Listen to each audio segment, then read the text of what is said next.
பாடலை பாடி கர்த்தர் நாமத்தை மகிமைப்படுத்துவோம். ஹல்லேலூயா.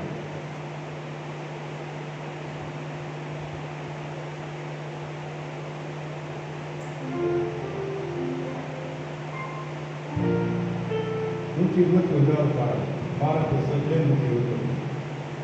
எண்ணி எண்ணி துதி செய்வாய் என் அழகாத கிருபைகளுக்காய் என்றும் தாழ்வும் தம் துயரே.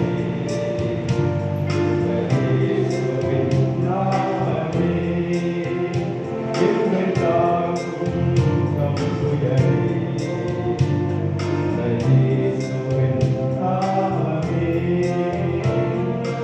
உம்மை துதிக்கும்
தாங்குடைய கரத்திற்காக, என்றும் நடத்துடைய கரத்திற்காக தகப்பனே நாங்கள் நன்றி செலுத்துகிறோம். அந்த ஆணி பாய்ந்த கரம், அரவணைக்கும் கரம், தீர்க்கும் கரம், இழுக்கும் கரம் அப்பா, இந்த கரத்திற்காய் நன்றி. ஹல்லேலூயா. 122வது பாடலை பார்ப்போம். அடுத்த பாடல். மகிமை மாட்சிமை நிறைந்தவரே, ஆண்டவர் மகிமை மாட்சிமை நிறைந்தவராக இருக்கிறார். ஓ மகிமை மாட்சிமை நிறைந்தவரே, மகிழ்வுடன் தொழுதிடுவோம். மகிமை மாட்சிமை நிறைந்தவரே, மகிழ்வுடன் தொழுதிடுவோம். பரிசுத்த தேவனாம் இயேசுவே,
மாட்சிமை நிறைந்தவரே, இந்த மகளுடன் நாங்கள் மகிழ்ச்சியோடு கூட இந்த கால நேரத்திலே நாங்கள் தொழுவோம். இந்த நாளை எங்களுக்கு ஆண்டவரே, நாங்கள் எங்களுடைய சரீரத்தில் இருந்து உயர்த்தும்படியாக தேவர்களுக்கு கிருபை பாராட்டினீரே. இந்த கால நேரத்தில் எங்களை எழுப்பினீரே. அதற்காக எங்களுடைய ஆண்டுகள் முடிந்து போவதில்லை. ஓ, எங்களுடைய ஜீவனுடைய கரத்தில் இருப்பதற்காக நன்றி அப்பா. நீர் எங்களை உயிரோடு பாதுகாத்து இந்த நாள் வரை எங்களை நடத்துகிற தயவுக்காய் நன்றி. அதற்காகவே நாங்கள் தொழுது கொள்கிறோம். ஆண்டவரே, சித்தத்தின்படி எங்களை நடத்தும்படியாக செபிக்கிறோம் அப்பா. ஓ, ஸ்தோத்திரம் ஸ்தோத்திரம். ஒரு பாடி நாம் செபிக்கலாம். 136வது பாடலை பார்க்கலாம். 136வது பாடல். பரிசுத்த தேவன் நீரே, வல்லமை தேவன் நீரே, பரிசுத்த தேவன் நீரே, வல்லமை தேவன் நீரே, என்றென்றும்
நாம் மயக்குவதாக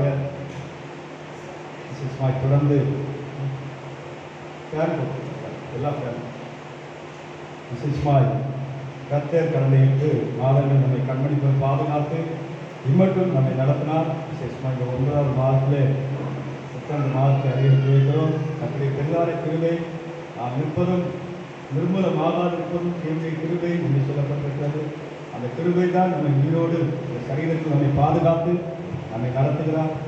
ஆகியோர் தொடர்ந்து இந்த மாதம் முழுவதும் ஆண்டவர் நம்மை பாதுகாக்க நடத்த நாம் செபித்துக் கொள்ளலாம். விசேஷமாக நேற்றைய தினத்திலே ஒரு அறிவிப்பு, அருமையான அங்கிள் கிளாரன்ஸ் ஆகிய ஹஸ்பண்ட் அவர்கள் கிட்டத்தட்ட ஒரு 6-7 வருஷமாக நம்மோடு சேர்ந்து ஆராதித்து சிட்டியில் இருந்தாங்க. இங்கே நம்மோடு சேர்ந்து அவர்கள் ஆராதித்து வந்தார்கள். மகன் குடும்ப சிஎஸ்சி சர்ச்சில் அவர்கள் காணப்பட்டார்கள். தாய் தகப்பனும் நம்மோடு காணப்பட்டார்கள். கடந்த 6 மாத காலமாக அவர் உடல்நல குறைவாக மிகவும் விலகினமாய் காணப்பட்டு எதுவுமே சாப்பிட முடியாதபடி ரொம்ப கஷ்டப்பட்டார். பல ட்ரீட்மெண்ட்டு அவர்கள் கொடுத்தும் நேற்றைய தினத்தை 6:30 7 மணிக்குள்ளாக அவர் குளித்து நல்லா குளிச்சுட்டு அவர் என்ன செய்தார், ஏதோ குளிச்சுட்டு உட்கார்ந்து இருக்கும்போது அப்படியே சாதித்தார். அது மாதிரி கண்டிஷன் நல்லா. அதுவரை அவ்வளோ அந்த வேலை செய்கிற சகோதரி சொன்னார்கள். அவர் 6 மணிக்கு தான் நாங்கள் போனேன். நல்லா அவ்வளோ பேசிகிட்டு இருந்தார். அதுக்கப்புறம் போய் குளிச்சுட்டு உட்கார்ந்தாராம். உட்கார்ந்த உடனே அப்படியே தலை சாய்ந்தது. அவருடைய சமூகத்தில் அவருடைய ஆத்மா போய் சேர்ந்தது. எங்களுக்கு அறிவித்தாங்க. நாங்கள் அப்புறம் ஆஸ்பத்திரி கொண்டு போய் அதை கன்ஃபார்ம் பண்ணுறதுக்காக கொண்டு போயிருந்தாங்க. அதுக்கப்புறம் நாங்கள் 10:30க்கு நாங்கள் போய் அப்போ தான் அங்கே கொண்டு வந்தாங்க. மகன் வீட்டில், அவங்க வீடு இங்கே தெருவில், ஆனால் மகன் வீடு அந்த விளையாட்டு தலைவர் வீட்டு சுவர் ஒட்டுன அந்த சந்தில் இருக்குது. இந்த சுவர் ஒட்டுன அந்த சந்தில் ஃபஸ்ட்டு வீட்டில் அப்பார்ட்மெண்ட் அதில் தான் இருக்கிறது. நாங்கள் செபித்து கடந்து வந்தோம். இன்றைக்கு அவருடைய அலங்காரதனை 3:30லிருந்து 4 மணி சொல்லியிருக்கிறார்கள். 4 மணிக்கு சரியாக எடுத்து அடக்கம் பண்ண கொண்டு போவோம்.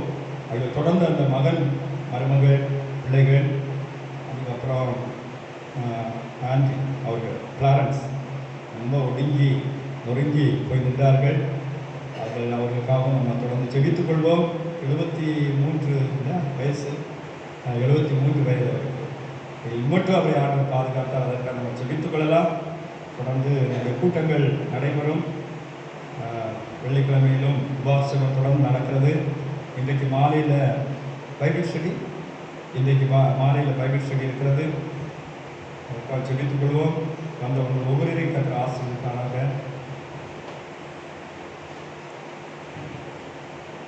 கற்று நாம் வாய்ப்புவதாக. கத்துடைய பந்தி இருக்கிறது, பரிசுத்த பந்தி.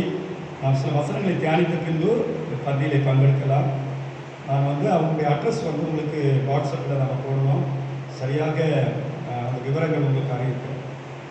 எங்கள் தேவனுக்கே மகிமை. செப்டம்பர் 2021 ஆண்டு இந்த நாளில் பிலிப்பியர் 4:13 நம்ம வாசிக்கலாம். பிலிப்பியர் 4:13.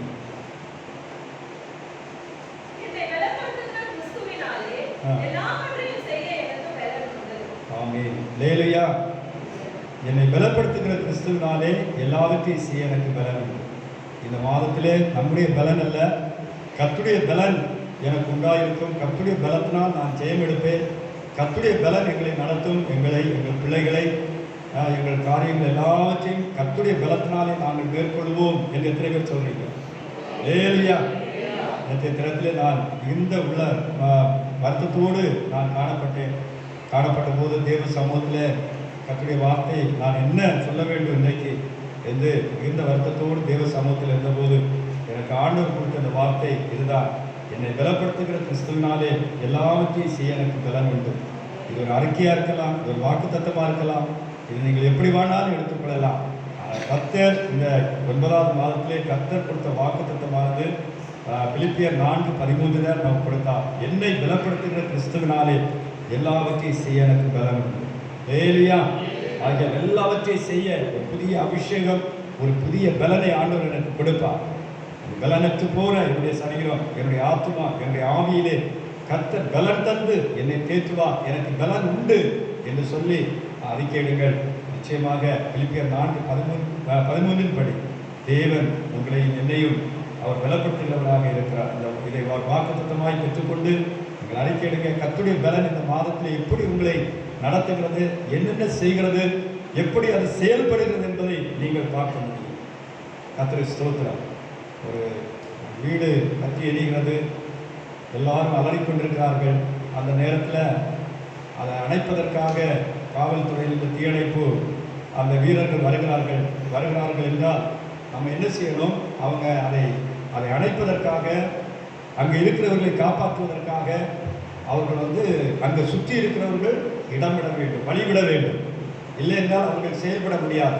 இவர்கள் கத்தி அல்லது வேதனைப்பட்டு ஏதோ சொல்லுகிறதுனால் அந்த தீயை அணைக்க முடியாது, அவர்களை காப்பாற்ற முடியாது. அதே போல்தான் நம்முடைய வாழ்க்கையிலே நம்ம அநேக காரியங்களுக்காய் கிளம்பிக் கொண்டு வேதனைப்பட்டு கொண்டிருக்கலாம். ஆனால் தேவ ஆவியானவர் பலத்தோடு நம்முடைய வாழ்க்கையில் கிரியை செய்ய நம்ம இடம் கொடுக்க வேண்டும். அல்லேலூயா. நாமே அழுது புலம்பி கவலைப்பட்டு நாம் அவருடைய நடத்துதலை நம்ம விலைக்கு விட்டுறக்கூடாது. கர்த்தருடைய நடத்துதல் அவருடைய பலன் நமக்குள்ளே கிரியை செய்ய நாம் ஒன்றுமே இல்லை என்று சரண்டர் ஆக வேண்டும். நீர் என்ன யோசிக்கிறீரோ அந்த விதமாய் நடக்கும். அநேக நேரங்கள் நம்முடைய யோசனைகள், நம்முடைய பலன் அல்லது நம்முடைய ஞானம் எல்லாமே என்னாகிறது? கர்த்தருடைய கிரியை செய்ய முடியாதபடி அது தடையாகிறதை பார்க்கிறோம். கிரியோன் நாங்கள் எம்மாத்திரம் என்று சொல்லி அவன் தாழ்த்தின போது கர்த்தர் அந்த மீதியானியர்கள் எல்லா ஜனங்களையும் அவன் 300 பேரை கொண்டு முறியடித்தான் என்று சொல்லி பார்த்தோம். கர்த்தருடைய பலன் நமக்குள்ளே வரும்போது உண்மையிலே நம்ம பலசாலியாக இருப்போம். என்னை பலப்படுத்துகிற கிறிஸ்துவினால் எல்லாத்தையும் செய்ய எனக்கு பலன் உண்டு. பிலிப்பியர் 4:9 வாசிக்கிறோம். 9வது வசனத்தில் அப்போஸ்தலனாகிய பவுல் பிலிப்பியர் சொல்லும்போது, நீங்கள் என்னிடத்தில் கற்றுக்கொண்டதும் கற்றும் அடைந்தும் கேட்டும் கண்டும் இருக்கிறவைகள் எவைகளோ அவைகளையே செய்யுங்கள், அப்பொழுது சமாதானத்தின் தேவன் உங்களோடு இருப்பார். அல்லேலூயா. அப்போஸ்தலர் பவுல் சொல்கிறார், நீங்கள் என்னிடத்தில் அடைந்ததும் கேட்டும் கண்டும் இருக்கிறவைகள் எவைகளோ அவைகளையே செய்யுங்கள், அப்பொழுது சமாதானத்தின் தேவன் உங்களோடு இருப்பார். அதுதான் பவுல் ஒரு இயேசுவை பிரதிபலிக்கிற ஒரு நிருபமாக வந்தார். பிரதிபலிக்கிறவர் தான் அப்போஸ்தலனாகிய பவுல். அவர் வழியில் நம்முடைய பாதத்தை மிதிச்சோன்னா நம்ம வழி இடனவே செய்யாது, முடிவிலே போய் கிறிஸ்துவிடத்தில் போய் மோதும். ஆகியதான் நீங்கள் என்னை பின்பற்றுங்கள் என்று சொன்னார். நான் கிறிஸ்துவை பின்பற்றுவதைப் போல நீங்கள் என்னை பின்பற்றுங்கள் என்று சொல்ல காரணம் அதுதான். ஆகிய கர்த்தருடைய பிள்ளைகளை இந்த நாளில் நாம் பார்க்கும்போது சொல்லுகிறார், அப்பொழுது சமாதானம். சரியா? நம்முடைய அப்போஸ்தலர்களை, நம்முடைய பிதாக்களை நம்ம எண்ணி பார்க்கும்போது, அவர்களை மனதிலே கொள்ளும்போது நமக்கு ஒரு சமாதானம் உண்டாகும். நம்முடைய வாழ்க்கை எப்படிப்பட்ட ஒரு கரடு முரடான சூழ்நிலை, ஒரு பண தேவைகள் மத்தியில் இருப்போம், ஒரு தோல்வியான சூழ்நிலையில் இருப்போம், ஒரு வீடு வாசல் இல்லாமல் இருக்கும், அல்லது ஒரு வேலை வாய்ப்புகள் இல்லாமல் இருக்கலாம். எந்த ஒரு சூழ்நிலையிலும் நாம் தேவனை சார்ந்து நாம் அவரை பின்பற்றும் போது அவர் கொண்டு போய் நிறுத்துகிற இடம் சமாதானமாக இருக்கும். அல்லேலூயா. நாம் இருக்கிற இடம் சமாதானமாக இருக்கும் என்று அங்கே வேதம் சொல்லுகிறதை பார்க்கிறோம். அதே பிலிப்பியர் 4:12 சொல்லும்போது இன்னொன்றை கற்றுத்தருகிறார். அது நம்ம எல்லாருமே கற்றுக்கொள்ள வேண்டும். தாழ்ந்திருக்கவும் எனக்கு தெரியும், வாழ்ந்திருக்கவும் எனக்கு தெரியும், எவ்விடத்திலும் எல்லா விதத்திலும் திருப்தியாக இருக்கவும், பட்டினியாக இருக்கவும், பரிபூர்ணம் அடையவும், குறைவுபடவும் போதிக்கப்பட்டேன் என்று சொல்லுகிறார். இது ஒரு ஆண்டவரை நம்ம ஏற்றுக்கொள்ளும் போது நம்ம எல்லாருடைய வாழ்க்கையிலும் நாம் அறிந்து கொள்கிற ஒரு ரகசியமாக இருக்கிறது. ஏற்றுக்கொள்ளாத இருக்கிறவர்களுக்கு நிறைய காரியங்கள் தெரியாது. ஆனால் ஏற்றுக்கொண்ட நமக்கு சொல்லுகிறார், தாழ்ந்திருக்கவும் தெரியும், எனக்கு வாழ்ந்திருக்கவும் தெரியும். நம்ம வாழ்க்கையில் எந்த ஒரு மேடு பள்ளம் வந்தாலும் அந்த சூழ்நிலையில் தப்பி போகிற ஒரு போக்கை நம்முடைய ஆண்டவர் உண்டாக்குகிறார். அதான் பவுல் ஒரு பெரிய செல்வ சீமானாக இருந்தார், பயங்கரமான ஞானமுடையவராக இருந்தார், அநேக பாசங்களை பேசுகிறவராக இருந்தார். இப்படிப்பட்ட சூழ்நிலையில் கூட அவருடைய வாழ்க்கையில் அவர் எவ்வளவாய் கஷ்டப்பட்டார் என்பதை தெரியும். அவர் அடிக்கப்பட்டார், பட்டினியாக இருந்தார், பசியாக இருந்தார். அவர் ஒரு ஒரு வஸ்திரத்தை கூட ஒழுங்காய் அவருக்கு கொடுக்க முடியாதவர்களாய் அந்த பாதையிலெல்லாம் அவர் கடந்து போய் எவ்வளோ வேதனைகளெல்லாம் கடந்து போனார். எளிமை, கஷ்டம் என்றால் என்ன, வேதனை என்றால் என்ன, துயரம் துக்கம் என்றால் என்ன, இழப்பு என்றால் என்ன, எல்லாவற்றையும் அறிந்ததுனால தான் அவருடைய நிருபங்களிலே சபைகளுக்கு ஏற்ற ஆலோசனைகளை கொடுக்கிறதை பார்ப்போம். அவள் ஒரு தாயை போன்றவர், அவள் ஒரு அப்போஸ்தலனாகிய பவுல் ஒரு தகப்பனை போன்றவர். ஒரு தாயின் குணமுடையவர், அரவணைத்து அவர் செல்கிறவராய் காணப்பட்டார். அதில் கிறிஸ்துவுக்குள் இருந்த எல்லா பிரதிபலிப்பும் அப்போஸ்தலனாகிய பவுலுக்குள் காணப்பட்டது.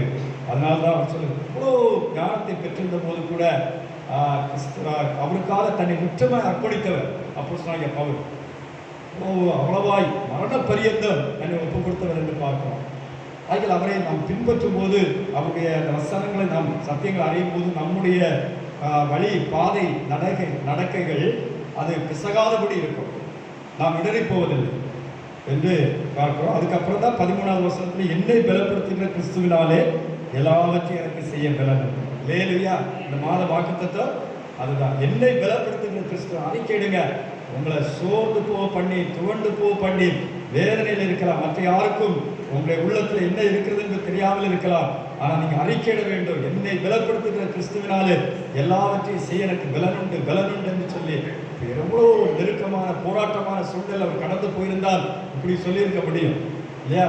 நம்ம ஒரு நிமிஷத்தில் வாசித்துடலாம், என்னை பலப்படுத்துகிற கிறிஸ்துவினாலே எல்லாவற்றையும் செய்ய பலனுண்டு. அப்போ ஒரு சில காரியங்களை செய்ய பலனற்றவராக இருந்திருக்கலாம். அப்பொழுது தேவனுடைய பலத்தை அவர் கூட்டி சேர்த்துக் கொள்கிறார்.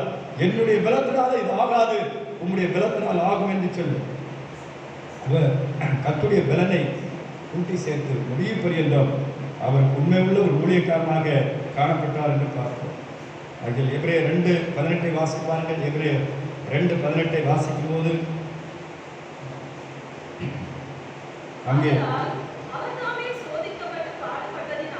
பாருங்கள், 2:18 ஆண்டவராகிய இயேசு ஆதலால் அவர் தாமே சோதிக்கப்பட்டு பாடுபட்டதினாலே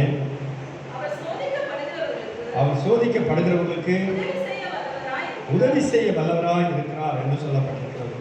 அதே எபிரேயர் பவுல் எழுதின நிருபம் அவர் என்ன எப்படி அவருடைய கிறிஸ்துவின் மனநிலையை எப்படி பிரதிபலிக்கிறார், எப்படி சொல்லுகிறார் என்று பார்க்கிறோம். அவருடைய 18 ஜீவ காலமெல்லாம் மரண பயத்தினால் அடிமைத்தனத்திற்குள்ளானவர்கள் யாவரையும் விடுதலை பண்ணும்படி அப்படியானார்.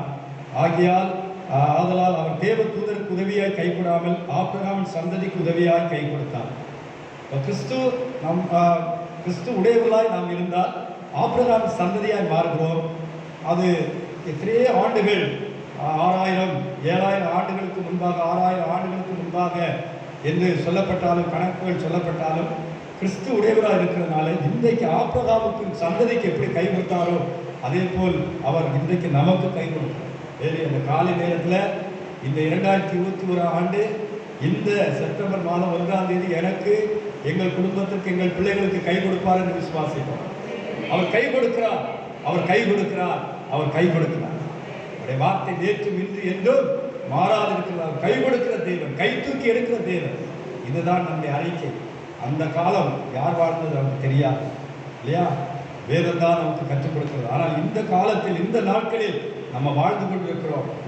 நமக்கும், நம்முடைய பிள்ளைகளுக்கும், நம்முடைய சபையாருக்கும், நம்முடைய குடும்பத்தாருக்கும் அவர் கை கொடுக்கிற தேவன்.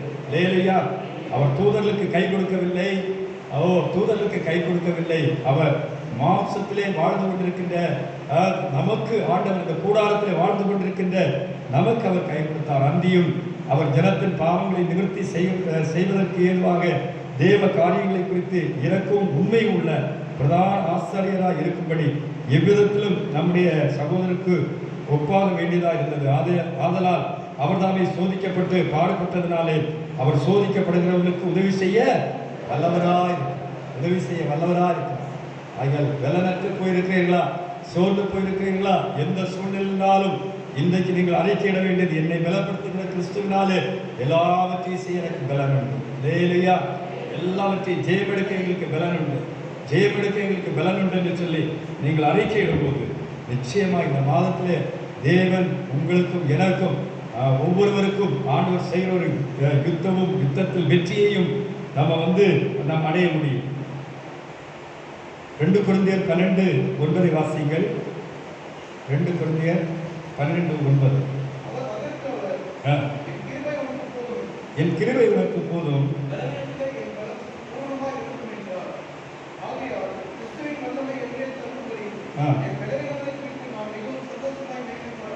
ஆமீன். பாருங்கள், அவருடைய 8வது வசனத்திலே என்னை விட்டு நீங்கும்படிக்கு நான் 3 தரம் கர்த்தரிடத்தில் வேண்டிக் கொண்டேன். 7ஆம் வசனம், அன்றியும் எனக்கு வெளிப்படுத்தப்பட்டவர்களுக்கு மேன்மை நிமித்தம் நான் என்னை உயர்த்தாதபடி என் மாம்சத்திலே ஒரு முள் கொடுக்கப்பட்டிருக்கிறது. என்னை நான் உயர்த்தாதபடிக்கு அது என்னை குட்டும் சாத்தானுடைய தூதனாக இருக்கும். அநேகருடைய வாழ்க்கையில் ஏதாவது ஒரு முள், ஒரு போராட்டம் இருந்து கொண்டே இருக்கும். அதுதான் நம்ம பரலோகம் வரை கொண்டு சேர்க்கும். லேலுயா. ஏதாவது ஒரு பிரச்சனை இருக்கா அவங்களுடைய வாழ்க்கையில்? பிரச்சனை இல்லை அப்படின்னு யாராவது சொல்கிறீங்களா? கண்டிப்பாக ஏதாவது ஒரு போராட்டம் நமக்கு இருக்கும். ஏதாவது ஒரு பிரச்சனை, ஒரு போராட்டம் இருக்கும். அப்போஸ்தலனாகிய பவுலுடைய வாழ்க்கையிலும் ஒரு முள் கொடுக்கப்பட்டது. எனக்கு வெளிப்படுத்தப்பட்ட கூடியவைகள் மேன்மையாய் நிமித்தம் நான் என்னை உயர்த்தாதபடிக்கு என் மாம்சத்திலே ஒரு முள் கொடுக்கப்பட்டிருந்தது. என்னை நான் உயர்த்தாதபடிக்கு அது என்னை குட்டும் சாத்தானுடைய எப்படி இருந்து யோசித்திருப்பார் பாருங்க. ஒரு பிரச்சனை அவருக்கு இருந்து கொண்டிருக்கிறது. இவ்வளோ ஒரு பரிசுத்தவான் அவர் அதை எப்படி அதை தனியாக அதை பார்க்கிறார். இந்த பிரச்சனை எப்படி, யாரால், எதனால் என்று திட்டமாய் அதை அறிந்து அதை திட்டமாய் அதுக்கு கண்டிப்பாக இவரை குத்துகிறதுனால அது தேவனுடைய கரமாக இருக்காது. ஏன்னா தேவன் எப்போவுமே குத்தி வேதனைப்படுத்துகிறவரே, அவர் ஆற்றுகிறவர், தேற்றுகிறவர். அப்படி இருக்கும்போது அவர் குத்த மாட்டார், அவர் வேதனைப்படுத்த மாட்டார் என்று நன்றாகவே பவுல் அறிந்திருந்தார். அப்போ யார் என்று வேதனைப்படுத்துகிறது என்று அறிந்திருக்கும் போது அது சாத்தானுடைய ஒரு தூதராக இருந்தது. அவனால் கொடுக்கப்பட்ட ஒரு முள்ளாக காணப்பட்டது என்பதை திட்டமாய் அறிந்தார். அதற்காக உடனே என்ன செய்கிறார்? உடனே அதை ஜெயிக்கக்கூடிய அல்லது சகித்து கடந்து போகக்கூடிய, அவருக்கு தெரியும் நீ கொஞ்ச காலம் தான் நான் இருக்க போகிறேன், இந்த கொஞ்ச காலம் இந்த முள் என்னை குத்தி கொண்டிருக்கிறது, அந்த நாட்களிலே நான் கர்த்தரை விட்டு மறுதலியாமலும் நான் அவருக்கு சாட்சியாக இருக்கவும், தேவன் எனக்கு ஒப்புவிக்கப்பட்ட ஊழியம், குடும்பம், பிள்ளைகள், நம்மை சார்ந்திருக்கிறவர்கள் அவர்கள் எல்லாம் நடத்தவும் எனக்கு பலன் உண்டாக இருக்கும்படியாக என் கிருபை, உம்முடைய கிருபை எனக்கு தாரும் என்று அவர் கேட்கிறார். அது மட்டுமல்ல, கேட்கிறது மட்டுமல்ல, அவர் கேட்டாரா இல்லையா என்று கூட தெரியாது. ஆனால் என்ன நடந்தது என்றால் பாருங்கள் 8 அது என்னை விட்டு நீங்கும்படி நான் 3 தரம் கர்த்தரிடத்திலே ஜெபித்தேன் கேட்டார். 3 தரம் என்ன செய்கிறார்? நம்ம எத்தனையோ கூட பிரச்சனைகளுக்காக ஜெபிக்கிறோம். சில நேரத்தில் சில ஜபங்கள் கேட்கப்படுகிறது, சில நேரத்தில் பதிலே தாமதமாகும். ஆனால் கர்த்தர் அவருக்கு தாமதப்படுத்தவில்லை, அவருக்கு பதில் கொடுத்தார். பதில் கொடுத்து உடனே அந்த முள்ளை எடுத்து விட்டேன் என்று இல்லை, என்ன ஆயிட்டா அவர் எப்படி அது என்னை விட்டு நீங்கும்படி நான் 3 தரம் கர்த்தரிடத்தில் வேண்டிக் கொண்டேன். அதற்கு அவர் என் கிருபை உனக்கு போதும், பலவீனத்திலே என் பலம் பூர்ணமாய் விளங்கும் என்றார். ஆகிய கிறிஸ்துவின் வல்லமை என் மேல் தங்கும்படி, இந்த பலன் ஒரு பக்கம், இந்த பலவீனம் என்னை ஒரு பக்கம் தாக்கினாலும் அதை தாங்கக்கூடிய இரட்டிப்பான பலன் எனக்குள்ளே பரலோகத்திலிருந்து வருகிறதுனாலே, இயேசுவின் கரத்திலிருந்து வருகிறதுனாலே அவர் என்ன செய்கிறாரா? என் விலகினங்களை குறித்து நான் மிகவும் சந்தோஷப்படுகிறேன். அந்த விலகினமான சூழ்நிலையிலும் கர்த்தருடைய பலன் அவரை தாங்குவதற்காக, நடத்துகிறதற்காக அதை குறித்து அவர் சந்தோஷப்பட்டார். லேலுயா. அப்போஸ்தலனாகிய பவுல் சொல்லுகிறார், அவனால் சொல்லுகிறார், என்னை பலப்படுத்துகிற கிறிஸ்துவினாலே எல்லாவற்றையும் செய்ய எனக்கு பலன் உண்டு. ஆமே, எனக்கு பலன் உண்டு. இவ்வளோ பெரிய பாடுகள் எல்லாம் சுமந்துதான் அவன் முன்னோக்கி கடந்து சென்றிருக்கிறார் வாழ்க்கையில். எனக்கு பலன் உண்டு என்று சொல்லுகிறார். அவருடைய சங்கீதம் 29:11 வாசிக்கும் போது அங்கே சொல்லுகிறார், கர்த்தர் தமது ஜனத்துக்கு பலன் கொடுப்பார். பாருங்க, கர்த்தர் தமது ஜனத்துக்கு பலன் கொடுப்பார், அவளுக்கு சமாதானம் அருளி அவளை ஆசீர்வதிப்பார் என்று பார்க்கிறோம். அவர் ஜனத்துக்கு பலன் கொடுப்பார், அவளுக்கு சமாதானம் அருள்வார், அவளை 3 ஆசீர்வாதம். பலன் நமக்கு வேணும். பலன் இல்லைன்னா மூட்டு வலி, முதுகு வலி, கால் வலி, எவ்வளோ கஷ்டப்படுவோம். அது பலன் இருந்தால் அது எவ்வளவு நமக்கு ஒரு சந்தோஷமான ஒரு காரியம். அங்கே கர்த்தர் தமது ஜனத்துக்கு பலன் கொடுப்பார். அந்த மாதத்திலே கர்த்தர் உங்களுக்கு பலன் கொடுப்பார்.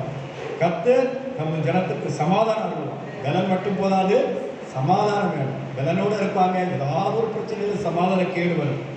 அப்போ பலன் இருந்து எதற்கு? பலன் இருந்து சந்தோஷம் இல்லை, சமாதானம் இல்லை. அங்கே கர்த்தர் தம் ஜனத்துக்கு சமாதானம் அருளி அவளை ஆசீர்வதிப்பார் என்று வேதம் சொல்கிறது. இந்த வாக்குத்தத்தங்களை கர்த்தர் உங்களுக்கு ஆசீர்வாதமாய் தருவார். எண்ணாகம் 23 அதிகாரம் 22, 23 ஆகிய வசனங்களை நம்ம வாசிக்கும் போது பழைய ஏற்பாட்டிலே எண்ணாகம் எடுத்துக்கொள்ளுங்கள் 23, 22 தேவன் அவர்களை இஸ்ரவேல் ஜனங்களை எகிப்திலிருந்து புறப்பட பண்ணினார். எப்படிப்பட்ட ஒரு பலனை நம்முடைய ஜனத்துக்கு உங்களுக்கு எனக்கு தருகிறார் என்றால், நாம் கிறிஸ்து உடையவர்களாக இருக்கிறதுனால், ஆபிரகாம் சந்ததியாக மாறினதினால் நமக்கு எப்படிப்பட்ட பலனை தருகிறார்? தேவன் அவர்களுக்கு காண்டாமிருகத்துக்கு ஒத்த பலனை தன்னுடைய ஜனங்களுக்கு கொடுத்தார். எப்படிப்பட்ட பலன்? காண்டாமிருகம், எதையும் இடித்து போடுகிற, எதையும் ஜெயிக்கின்ற ஒரு சேலஞ்ச், ஜெயிக்கின்ற ஒரு பலன். சரியா? ஒரு காலத்தில் அடிமைப்பட்டிருந்தது உண்மைதான், பேச முடியாமல் இருந்தது உண்மைதான். இப்பொழுது அந்த ஜனத்தை தேவன் அவர் சொல்லுகிறார், சொல்லும் போது இப்படிப்பட்ட ஜனம் எப்படிப்பட்டது? அவர் தேவன் அந்த ஜனத்திற்கு ஒரு காண்டாமிருகத்தின் பலனை கொடுத்திருக்கிறார். காண்டாமிருகத்தின் பலன் உங்களுக்கு எனக்கு இருக்கிறது. இல்லையா? அதை நீங்க எனக்கு பலன் இருக்கு, கர்த்தருடைய பலன் இருக்குன்னு நீங்க எப்போ உணர்கிறீர்களோ அப்பொழுதுதான் அந்த பலன் கிரியை செய்யும். இரட்டிப்பான ஒரு பலன் உங்களுக்குள்ளே, இரட்டிப்பான நன்மையை தருவேன், இன்றைக்கே தருவேன் என்று சொல்லுகிறார். நம்பிக்கையுடைய சிறைகளே அரணுக்குள் திரும்புங்கள், இரட்டிப்பான நன்மையை தருவேன், இன்றைக்கே தருவேன். எல்லாரும் 24:8 வாசிக்கும் போது கூட அதுல இன்னும் ஆழமா சொல்லுவார் பாருங்க. தேவன் அவர்களை எகிப்திலிருந்து புறப்பட பண்ணினார். காண்டாமிருகத்துக்கு ஒத்த பலன் அவர்களுக்கு உண்டு. அவர்கள் சத்துருக்களை பட்சித்தார்களாம். பட்சித்து அவர்கள் எலும்புகளை நொறுக்கி, பாருங்க, நான் யோசித்து பார்த்தேன் இந்த வசனத்தை நைட்டு நான் தியானிக்கும் போது, கர்த்தர் என்னுடைய தேவன் என்னோடு இருக்கும்போது என்னுடைய வாழ்க்கையிலே ஒரு சத்துரு வந்தால் அந்த சத்துடைய கதி என்ன? நொறுக்கிறதையும் உடைக்கிறதையும் எரிக்கிறதையும் அங்கே பார்க்கிறோம். அதுதான் உங்களுக்கு எனக்கு ஆர்டர் கொடுக்குற வாக்குத்தத்தம். யாராவது எத்தனை ராஜாக்கள் வந்தாங்க, அந்த ஜனங்கள் மத்தியில் நிற்க முடிந்ததா? யோசிச்சு பாருங்க. அதை சொல்லும்போது அவங்களுக்கு காண்டாமிருகத்துக்கு ஒத்த பலன் உண்டு. அவங்கள் சத்துருக்களை பட்சித்து அவருடைய எலும்புகளை நொறுக்கி அம்புகளை எய்வார்கள். சரி, யாரும் உங்களுக்கு முன்பாக நீங்க உங்களை தேவனை நீங்கள் அணிந்திருந்தால் யாரும் உங்களுக்கு முன்பாக நிற்க முடியாது. தேவனை நம்ம அணிந்திருக்கும் போது, தேவன் நமக்குள்ளாய் இருக்கும்போது, தேவன் நமக்குள்ளாய் காணப்படும் போது பாருங்கள், தேவனுடைய பிரசன்னம் நமக்குள்ளாய் காணப்படும் போது பாருங்கள், நம்ம அநீதி செய்ய மாட்டோம். நமக்குள்ள நீதி இருக்கும். அநீதிகளுக்கெல்லாம் ஆண்டவர் சப்போர்ட் பண்ண மாட்டார். சரியா? அதை நம்ம ஜாக்கிரதையா இருக்க வேண்டும். நமக்குள்ளே நீதி இருக்கும். இஸ்ரவேல் ஜனங்கள் அவருடைய பெருமூச்சு, அவர்கள் விடுதலையாக வேண்டும். சிறைப்பட்டிருந்தார்கள், அவர்கள் விடுதலையாக வேண்டும் என்பது தேவனுடைய நோக்கம். விடுதலை விடுதலை விடுதலை, பட்டது போதும், விடுதலை என்ற ஒரு நோக்கம் தான். ஆகியால் தான் ஒரே பர்வத்தின் அடிவாரத்தில் மோசே ஆடுகளை மேய்த்துக் கொண்டிருந்த போது அவனை அழைத்து எகிப்திற்கு அனுப்பினார்.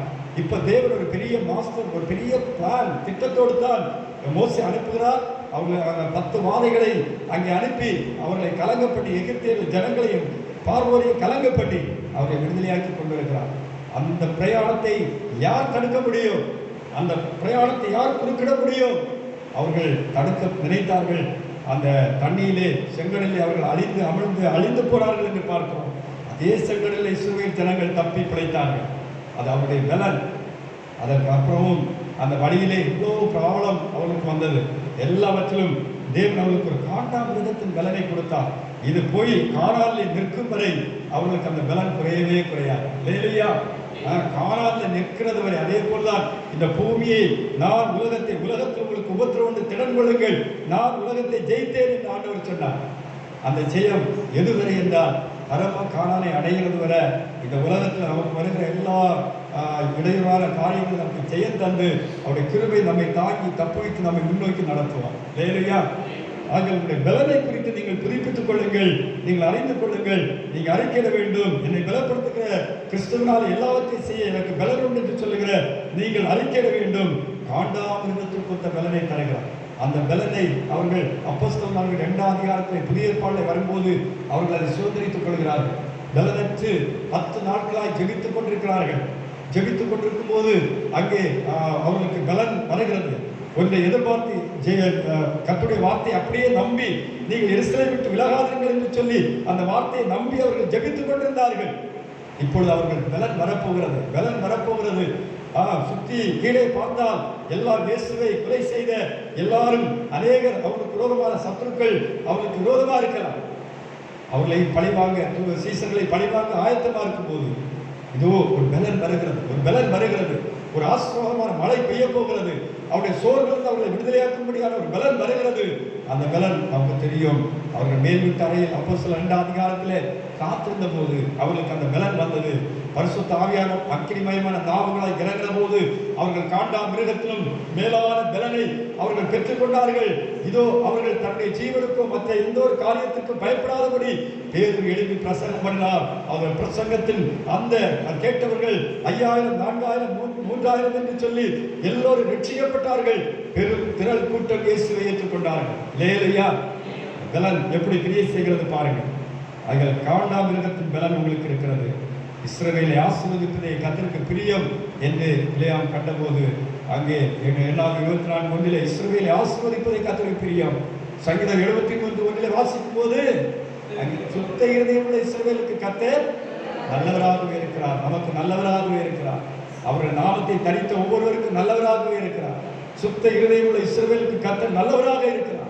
அதில் அவர் எப்போதுமே நமக்கு நல்லவர் தான். அவர் நமக்கு எந்த தீங்கும் செய்யவில்லை. அவர் எப்பொழுதுமே பிதாவாகிய தேவன் நமக்கு நல்லவர். ஆண்டவராகிய இயேசு நமக்கு நல்லவர், நல்லவர், நல்லவர். பரிசுத்த ஆவியானவர் நல்லவர். நம்ம தான் விலகி போகிறோம், நம்ம தான் அவரை உணராமல் இருக்கிறோம். அவரை தான் அவருடைய வழிபடுத்தலே அநேக நேரங்கள் அறியாமல் இருக்கிறோம். பரிசுத்த ஆவியானவர் நல்லவர், நல்லவர், நல்லவர், நல்லவர் என்று 24 மணி நேரமும் நாம் அறிக்கையிடுவது எத்தனை அவர் பிரியமான ஒரு காரியம். கர்த்தருடைய பிள்ளைகளே, ஆகிய இஸ்ரவேலை ஆசீர்வதிப்பதே கர்த்தருக்கு பிரியம். அப்போஸ்தலர் 1:8 வாசிக்கும் போது பரிசுத்த ஆவியானவரிடத்தில் வரும்போது நீங்கள் பலன் அடைந்து பூமியின் கடைசி பரியந்தமும் எனக்கு சாட்சிகளாக இருக்கிறீர்கள். அல்லேலூயா. பரிசுத்த ஆவி நமக்குள்ளே வரும்போது பவுல் சொன்னாரே இந்த மாத வாக்குத்தத்தம் பிலிப்பியர் 4:13 என்னை பலப்படுத்துகிற கிறிஸ்துவினாலே எல்லாவற்றையும் செய்ய எனக்கு பலன் உண்டு என்று அப்போஸ்தலர் பவுல் சொன்னாரே. அது எப்படி வருகிறது பாருங்க. அது பரிசுத்த ஆவியானவரிடத்தில் என்னிடத்தில் வரும்போது என்ன ஆகும்? நீங்கள் நான் பலன் அடைந்து அநேகருக்கு சாட்சியாய் மாறும். பரிசுத்த ஆவியானவரிடத்தில் வரும்போது நீங்கள் பலன் அடைந்து பூமியின் கடைசி பரியந்தம் எனக்கு சாட்சிகளாக இருக்கிறது. அதாவது கடைசி நாள் வரை சாட்சியா இருப்போம். இல்லையா? கடைசி பரியந்தம் பல இடங்களுக்கு நம்ம சாட்சிகள் மட்டுமல்ல, நம்ம வாழ்நாள் முழுவதும் நம்ம சாட்சியா காணப்படுவோம். ஏசாயா 40:29 சோர்ந்து போகிறவருக்கு அவர் பலன் கொடுத்து சத்துவம் இல்லாதவருக்கு சத்துவத்தை பெருக பண்ணுகிறார். சோர்ந்து போகிறவருக்கு ஆண்டவர் பலன் கொடுக்கிற ஒவ்வொரு மாதம் புதிய பலன், புதிய கிருபை. கடந்த மாதம் சொன்னார் நிச்சயமாக முடிவுண்டு நம்பிக்கை வீண் போகாது. இல்லையா? நிச்சயமாய் முடிவுண்டு என்று சொன்னார். 9 மாதமாக வாக்குத்தத்தங்களை நமக்கு கொடுத்து கொண்டிருக்கிறார். இந்த மாதத்தில் நம்ம பார்க்கும்போது என்னை பலப்படுத்துகிற கிறிஸ்துவினாலே எல்லாவற்றையும் செய்ய எனக்கு பலன் உண்டு என்று நமக்கு வாக்கு பண்ணியிருக்கிறார். ஏசாயா 40:31 கர்த்தர் காத்திருக்கிறவர்கள் புதுபலன். 40:29 சோர்ந்து போகிறவருக்கு அவர் பலன் கொடுத்து சத்துவம் இல்லாதவருக்கு சத்துவத்தை பெருக பண்ணுகிறார். எனக்கு பலன் இருக்கு அப்படின்னு சொன்னா உங்களுக்கு பலன் தேவையில்லை. யார் ஒருவர் இந்த கால நேரத்தில் சோர்ந்து போய் இருக்கிறீர்களோ அவர்களுக்கு ஆண்டவர் பலன் கொடுத்து சத்துவத்தை பெருக பண்ண ஆண்டவர் பரிசுத்த ஆவியானவர் இங்கே வந்துவிட்டார். ஆமென். வேலை அறிக்கையிடுவோம். கர்த்தருடைய ஆவி இருக்கிறது. ஆண்டவர் கண் நோக்கி பார்த்து கொண்டிருக்கிறார். பிதாவாகிய தேவன் எல்லாவற்றையும் தன்னுடைய குமாரனுடைய கரத்திலும் பரிசுத்த ஆவியின் கரத்திலும் ஒப்பு கொடுத்து அவர் பார்த்து கொண்டிருக்கிறார். லேலியா அவர் எல்லாவற்றையும் செய்து எல்லாவற்றையும் முடித்து அவர் பார்த்து கொண்டே இருக்கிறார். ஒரு பகுதியை கிறிஸ்து செய்தார், மீதி பகுதியை ஆவியானவர் செய்து கொண்டிருக்கிறார். கரங்களை தட்டி கர்த்தரை மகிமைப்படுத்துங்கள். அவர் செய்ய வேண்டிய பகுதியை அவர் செய்தார். அப்புறம் கிறிஸ்து அவர் செய்ய வேண்டிய, அவரை அனுப்பி அவர் செய்யக்கூடிய காரியங்களை அவர் மூலமாய் செய்ய வைத்தார். அதை பிதா செய்ய வேண்டிய அவசியம் இல்லை, குமாரன் செய்ய வேண்டியது அவர் செய்தார். அவர் தன்னுடைய டியூட்டியை முடித்து வேலையை முடிச்சு செய்தார். மரித்து உயிர்த்தெழுந்து பரத்திற்கு எடுத்துக்கொள்ளப்பட்டார். அவர் மரித்ததனால் கர்த்தருடைய பந்தி இன்னைக்கு இருக்கிறது, இதனுடைய ரத்தமாக இருக்கிறது, சரீரமாக இருக்கிறது, வாங்கி புஷ்டிங்கள் என்று இங்கே அவருடைய மரணத்தின் வெளிப்பாடு இங்கே காணப்படுகிறது. அவர் உயிர்த்தெழுந்தார். நாம் இதை புசித்து அவருடைய பாட மரணத்தை நினைவு கூறும்படியாக இங்கே வைக்கப்பட்டிருக்கிறது. அதன் பின்பு நான் போய் தேற்றவாளை அனுப்புவேன் என்று அவர் கடந்து போனார். போய் 10 நாட்கள் தாண்டி அவர் என்ன செய்தார்? 40 நாள் இயேசுவை சஞ்சரித்தார். கடைசி 10 நாட்கள் அப்போஸ்தலர் நீங்கள் காத்திருங்கள் என்று சொல்லி கடந்து போனார். அவர் போய் பரிசுத்த ஆவியானவரை அனுப்பினார். இப்போ பரிசுத்த ஆவியானவர் என்ன செய்கிறார்? நம்மை ஆண்டு கொடுக்கிறார், நம்மை நடத்தினார். அவர் நமக்காக பெருமூச்சோடு கூட வேண்டுதல் செய்கிறார். கடைசி ஒரு வசனம் லூக்கா 24:49 வாசிக்கும் போது ஒரே ஒரு வசனம் வாஸ்து கர்த்தருடைய பந்திக்கு போவோம். என் பிதா வாக்குத்தத்தம் பண்ணினதை நான் உங்களுக்கு அனுப்புகிறேன். நீங்களோ உன்னதத்திலிருந்து வரும் பலனால் தரிப்பிக்கப்படும் வரை நகராமல் காத்திருங்கள். எருசலேம் விட்டு நீங்கள் எருசலேம் நகரத்தில் இருங்கள் என்று சொல்லுகிறார். என் பிதா வாக்கு பண்ணினதை உங்களுக்கு அனுப்புகிறேன். அது கூட பிதா வாக்கு பண்ணினதை இயேசு எப்போதும் பிதாவை மகிமைப்படுத்துகிறார். நீங்கள் உன்னதத்திலிருந்து வரும் பலனால் தரிப்பிக்கப்படும் வரை நீங்கள் எருசலேம் விட்டு விலகாமல் காத்திருங்கள் என்றார். அது இது அவர்களுக்கு மட்டுமல்ல, பிதாக்களுக்கு மட்டுமல்ல, நமக்கும் சொல்லுகிறார். உன்னதத்திலிருந்து ஒரு பலன் வரும். நான் இயேசுவை ஏற்றுக்கொண்ட உடனே எல்லாவற்றையும் பெற்றுக்கொண்டேன் என்ற அர்த்தம் இல்லை. சரியா? முழுமையான அந்த அபிஷேகம், முழுமையான அந்த அனுபவத்தை நாம் அடைந்தாலுடைய நாம் ஆழமாக வேரூன்றி நிற்க முடியாது. அந்த அனுபவம் மிக பெரிதானது. நானும் ஸ்கூலுக்கு போயிருக்கிறேன் அப்படின்னு 1ஆம் வகுப்பு படிச்சுட்டு என்னுடைய 50வது வயதில் நான் சொல்லுகிறேன் நானும் ஸ்கூலில் போய் படித்தேன் அப்படின்னு சொல்லுகிறதுக்கும், அவர்கள் 10th +2 அப்புறம் காலேஜ் மேற்படிப்புகள் படிக்கிறதுக்கு வித்தியாசம் இருக்குது இல்லையா? ஒரு ஸ்கூல் படிப்பு 12 வரை இருக்குது. 1ஆம் வகுப்பிலே நான் போய் படிச்சுட்டு நானும் ஸ்கூலில் படித்தேன் அப்படின்னா அதனுடைய ஞானம் எப்படி இருக்கும்? 12ஆம் வகுப்பு நான் முடித்தேன் என்றால் அவர்கள் கற்றுக்கொண்டது என்ன? அதே போல் தான் ஆவிக்குரிய வாழ்க்கையில் நான் இயேசுவை ஏற்றுக்கொண்டேன், உண்மைதான். நான் ஞானஸ்நானம் எடுத்து இயேசுவை ஏற்றுக்கொண்டேன், நான் அவனுடைய பிள்ளையாக இருக்கிறேன் என்றெல்லாம் சொல்லலாம். ஆனால் அவருடைய ஆழம் என்ன, அவருடைய அபிஷேகம் என்ன, சரியா, அவரை பின்பற்றுகிற விதம் என்ன என்பதை நம்ம கடந்து போகிற ஒரு அனுபவமாய் காணப்படும். கடந்து போகிற ஒரு அனுபவம் அது ரொம்ப முக்கியம். அதுதான் வேர்களை ஆழத்தில் விடுகிற ஒரு அனுபவம். அது அசையாது. எந்த பிரச்சனை வந்தாலும் அது நின்று ஜெயித்து முன்னோக்கி கடந்து போகும். ஜெயிலில் கூட எங்களை வச்சாங்க சகோதரிகள் எல்லாம் ஜெயிலில் கொண்டு போகல. நான் சென்ட்ரல் ஜெயிலில் 3 நாள் இந்த ஆலயத்துக்காக கொண்டு போகிறாங்க. விசாரணை என்று சொல்லி கூப்பிட்டு போகிறாங்க. கூப்பிட்டு போய் அடையாறில் மேஜிஸ்ட்ரேட் அங்கே போய் ஒரு ஞாயிற்றுக்கிழமை கூப்பிட்டு போகிறது. சரியா? சனிக்கிழமை பிடிச்சி இங்கே பெருங்களத்தூர் போலீஸ் ஸ்டேஷனில் வச்சுட்டு அடுத்த நாள் எனக்கு ஒரே அங்கலாய்ப்பு என்னன்னா அந்த ஞாயிற்றுக்கிழமை இங்கே ஆராதனை நடக்கணும். அதுதான் என்னுடைய வாட்சை. எல்லாரும் சபையார் கர்த்தருடைய பிள்ளைகளெல்லாம் என்ன வெளியே கொண்டு வரதுக்கு எவ்வளோ முயற்சி பண்ணாங்க. அவங்க விடவே மாட்டோம் அப்படின்னு சொல்லிட்டாங்க. அவ்வளோ பெரிய ஸ்ட்ராங்காக எஃப்ஐஆர் போட்டு என்னை வச்சுருந்தாங்க. அப்புறம் இன்ஸ்பெக்டர் என்ன போலீஸும் கூப்பிட்டு அடையாறில் மேஜிஸ்ட்ரேட்டை கையெழுத்து வாங்கி, ஏன்னா கோர்ட்டு லீவு, கையெழுத்து வாங்கி அந்த ஜெயிலுக்குள்ளே கொண்டு போட்டாங்க. 3 நாள் நான் யோகா மீனின் வயிற்றில் இருந்ததை போல் 3 நாள் நான் அங்கே இருந்தேன். கடைசியாக கர்த்தருடைய பிள்ளைகள் எல்லாரும் அவங்க ஒத்தாசையோடு உதவியோடு என்னை வெளியே கொண்டு வந்தாங்க. 2003ஆம் ஆண்டு கதை. 2001 இந்த ஆலயத்தை கட்டினோம். ஒரு செட்டு தான் போட்டிருந்தோம். 2003 ஓலையை பிடிச்சி ஓடு சீட்டு ஹாஸ்பிட்டல்ஸ் போட இருக்கும்போது இங்கே சர்ச்சை கட்டக்கூடாது, இதுதான் ரீசனே தான். கட்டக்கூடாது, நீங்கள் போங்க, இந்த பட்டா இடம் ஆண்டுடைய பேரில் இருக்குது, சர்ச்சு பேரில் தான் பட்டாவே இருக்குது, மனுஷனுடைய பேரில் இல்லை. அப்படிப்பட்ட ஒரு இல்லை, கர்த்தருடைய சொத்துது. அப்படிப்பட்ட இதில் இவ்வளோ பெரிய ஒரு போராட்டத்தை நாங்கள் சகிக்க வேண்டியதாக இருந்தது. அந்த ஓலையை மாற்றி ஓடு போடும்போது தான் இந்த ப்ராப்ளம் வந்தது. இதுதான் ரீசன். ஏதோ பாசம் பெரிய தப்பு பண்ணியிருப்பாரு, அதனால் சும்மா ஜெயிலில் கொண்டு போவாங்களா அப்படின்னு நீங்கள் யோசிக்கலாம். எனக்காகவும் என்னுடைய மனைவி பிள்ளைகளுக்காக அல்ல, கர்த்தருடைய நாமத்திற்காக கொண்டு போகப்பட்ட கர்த்தர் அற்புதமாக என்னை வெளியே ஒரு சனிக்கிழமை கொண்டு போய் அப்புறம் ஒரு Tuesday செவ்வாய்க்கிழமை வெளியே வந்தோம். ஆண்டுடைய கிருபையினால் எல்லாவற்றையும் போலீஸ்னா பயம், போலீஸ் ஸ்டேஷன்னா பயம், கோர்ட் வாசல்னா பயம், எதெல்லாம் பயந்தனோ எல்லாத்தையும் கற்றுக்கொள்ள ஆண்டு உதவி செய்யலாம். கோர்ட் வாசல் 3 வருஷம் காத்தோம். 3 வருஷம் அந்த லட்சம் பணம் செலவு, ஒன்றுமே ரீசன் ஒன்றுமே இல்லை. கடைசியாக நீங்கள்லாம் அரசு ஆட்கள் வரும்போது, அரசு அதிகாரிகள் வரும்போது பணி செய்ய விடாமல் தடுத்தீர்கள். ஆளுக்கு 1000 ரூபாய் ஃபைன் கட்டி நீங்கள் போங்க. அதான் 3 வருஷம் தாண்டி 2007 எங்களுக்கு விடுதலை. இல்லையா? கர்த்தருக்கு ஸ்தோத்திரம். யோசித்து பாருங்க, என்னை பலப்படுத்துகிற கிறிஸ்துவினால எல்லாவற்றையும் செய்ய எனக்கு பலன். சில துகங்களை நம்முடைய தோளில் வைக்கும்போது வேறு வழியே கிடையாது. நம்ம அதை பொறுமையோடு கூட ஆண்டவர் நீதி பெற அவர் சகித்தாரே. அப்போ நாமும் பரலோக ராஜ்யத்தை சோதரிக்க வேண்டிய சில பாடுகளை நம்ம சகித்து தான் போனோம். ஏன்னு கேள்வி கேட்கவே முடியாது. அதெல்லாம் எனக்கு ஒரு சாட்சியாக இருக்கிறது. இன்னைக்கு நீங்கள் தான் விடுதலையோடு ஆராதிக்கிறோம். நம்ம நம்மை எதிர்த்தவர்கள் எல்லாம் காண்டாமிருகத்தின் பலன் பட்சிக்கிற அக்னியாய் மாற்றுகிறார். எலும்புகளை நொறுக்கி போடுகிற எல்லாத்தையும் விலக்குகிறார். அப்படியே ஒரு தேவனுடைய காரியமாக இருக்கிறதுனால நமக்கு விரோதமாக இருக்கிற காரியங்களை விலக்கி நமக்கு வழி உண்டாக்குகிறார். ஐயத்தான் என் பிதா வாக்குப்படினதை உங்களுக்கு அனுப்புகிறேன். நீங்கள் உன்னதத்தில் வரும் பலனால் தரிப்பிக்கப்படும் வரை எருசலேம் விட்டு விலகாமல் காத்திருங்கள். தேவ சமூகத்தில் இருங்கள். பெத்தேல் சபையில் இருங்கள். நீங்கள் உங்கள் வீடுகளிலே ஜெபத்திலே தரித்திருங்கள். வேதத்தை வாசித்து கர்த்தரோடு சம்பாசியுங்கள். கர்த்தருடைய பலன் உங்களுக்குள்ளே வரும்போது உங்களுடைய பிரச்சனை ஒரு நிமிஷத்துல என்ன செய்யும்? மறைந்து போ. ஆபத்து காலத்தில் என்னை நோக்கி கூப்பிடு, நான் என்னை விடுதலையாக்குவேன், நீ என்னை மகிமைப்படுத்துவாய் என்று சொன்னான். என்னை நோக்கி கூப்பிடு, நீ அறியாத உனக்கு கிட்டாதுமான பெரிய காரியத்தை நான் செய்வேன் என்று இறைமையர் 33:3 சொல்லுகிறதை பார்க்கிறோம். எங்கள் கர்த்தருடைய பிள்ளைகளை என்னை பலப்படுத்துகிற கிறிஸ்துவினாலே எல்லாவற்றையும் செய்ய எனக்கு பலன் உண்டு. ஹல்லேலூயா. செபிப்போம். ஸ்தோத்திரம் ஸ்தோத்திரம் ஸ்தோத்திரம் ஸ்தோத்திரம் ஸ்தோத்திரம்.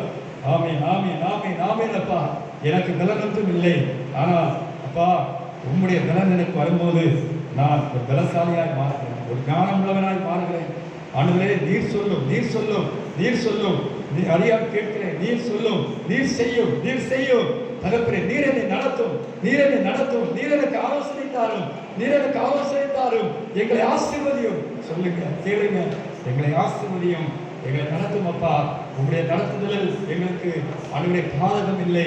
இந்த நடத்துதல் எங்களுக்கு வேதனை இல்லை. இந்த வேதனைகளை கூட ஆண்டவரே அதை ஆண்டவரே கிருபையை கொடுத்து எங்களை தப்புவிப்பி. என் கிருபை எனக்கு போதும் என்று சொன்னார். ஹல்லேலூயா ஹல்லேலூயா ஹல்லேலூயா. ஆமென். ஸ்தோத்திரம் ஸ்தோத்திரம் ஸ்தோத்திரம். அப்பா, நன்றியோடுமே ஸ்தோத்திரிக்கிறோம், நன்றியோடுமே ஸ்தோத்திரிக்கிறோம். இயேசு என் பரிகாரி, இன்ப இயேசு என் பரிகாரி, இயேசு என் பரிகாரி, இன்ப இயேசு என் பரிகாரி. என் ஜீவி நாட்களெல்லாம் இன்ப ராஜா என் பரிகாரி. என் ஜீவிய நாட்களெல்லாம் இன்ப ராஜா என் பரிகாரி. இயேசு என் பரிகாரி. ஆமென். இன்ப இயேசு என் பரிகாரி. என் ஜீவிய காலமெல்லாம் ராஜா என் பரிகாரி. என் ஜீவிய காலமெல்லாம் ராஜா என் பரிகாரி. எனக்கென்ன குறை உள்ளது? ராஜா துணை இருக்கே. எனக்கென்ன குறை உள்ளது? ராஜா துணை இருக்கே. என் ஜீவிய நாட்களெல்லாம் ராஜா என் பரிகாரி. என் ஜீவிய நாட்களெல்லாம் ஆனாலெல்லாம் என் தேவனுடைய என்னை உயர்த்துவார், எதிர்ப்பார். இயேசு என் பரிகாரி. இயேசு என் பரிகாரி. என் ஜீவிய நாட்களெல்லாம் ராஜா என் பரிகாரி. என் ஜீவிய நாட்களெல்லாம் ராஜா என் பரிகாரி. ஹல்லேலூயா. கண்களை மூடி ஜெபிப்போம். நன்றி ஆண்டவரே, என்னை பலப்படுத்துகிற கிறிஸ்துவினாலே எல்லாவற்றையும் செய்ய பலன் உண்டு என்று சொன்னீரே. அந்த பலன், உன்னதத்தின் பலன் எங்களோடு எங்கள் திறங்களோடு காணப்படட்டும். தொடர்ந்து என்னை நடத்தும் இந்த பந்தியை, பரிசுத்த பந்தியை எங்களுக்கு ஆசீர்வதித்து தாரும். இதை புசிக்கிற ஒவ்வொரு பிள்ளைகளையும் பலன் பெற செய்யும், நடத்தும், பெரிய காரியத்தை செய்யும். எல்லா துதிகர மகிமை செலுத்துகிறோம். இயேசு நாமத்தில் கேட்கிறோம் பிதாவே. ஆமென் ஆமென். கர்த்தருடைய பந்திக்கு நாம் ஆயத்தமானோம்.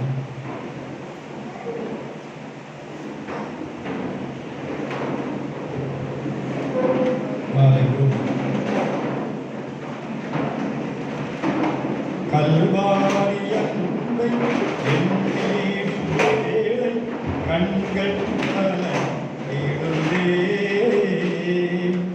கர்த்தாவின் பாடுகள் எப்போதும் நினைத்தால் நெஞ்சம் நெகிழ்ந்திடுதே. கல்வாரி அன்பை எண்ணீடும் வேளை கர்த்தர் நினைத்திடுதே.